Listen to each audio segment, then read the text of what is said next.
Friends, Assalamualaikum. Welcome back to my channel. Another day with another video. In today's video, I am drawing a watercolor illustration. I hope this video will helpful for beginners. In this video, I will show you how to draw and paint watercolor illustration.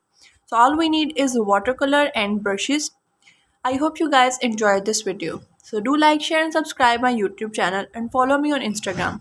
My Instagram link is in the description box. So let's begin the video.